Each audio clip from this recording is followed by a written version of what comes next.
Стало известно, когда откроют обновленный Бельский мост. На объекте прошел выездной брифинг. Специалисты рассказали, что на данный момент демонтировали арку. Эта работа началась неделю назад. К ней готовились почти год. Почему? Ответ в следующем материале. На демонтаж элемента моста, который считается одной из визитных карточек Уфы, потребовалось всего неделя. Готовились год. Работы по снятию арки весом в 280 тонн завершаются. По словам строителей, если бы объект находился вдали от жилых домов и действующего путепровода, времени потребовалось бы меньше. Но мосты, можно так сказать, пришлось бы сжигать. Обычно и по международному опыту, и по опыту наших предшественников такие конструкции демонтировались, скажем так, вандальным методом. То есть это подрывом, это обрушением, это частичным демонтажом.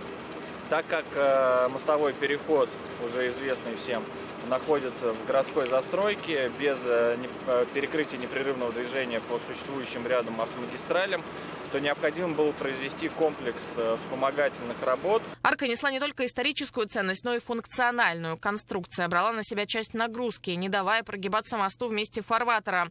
Поэтому, когда готовились к демонтажу, установили временные опорные вышки. Они берут на себя функцию усилия. Также на территории круглосуточно дежурит флот. Зимой судно обеспечивало истончение льда и поддерживало майну, чтобы не помешало весеннее половодье. Однако работы все-таки могут приостановить. Если вода поднимется еще на 5 метров, строители будут вынуждены эвакуироваться, увезти технику и материалы.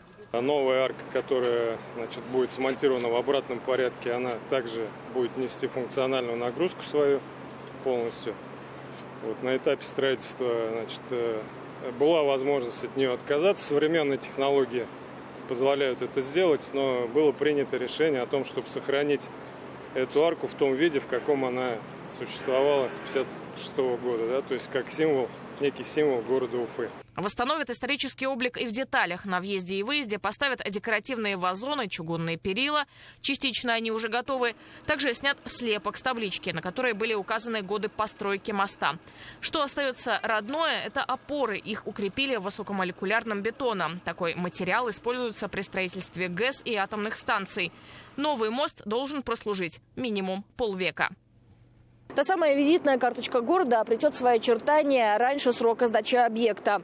Арку на мост установят до конца текущего года, а вот уже триумфальной она станет в августе 2025-го. Лилия Курбанова, Артур Курбанов, Адхат Анваров. Новости.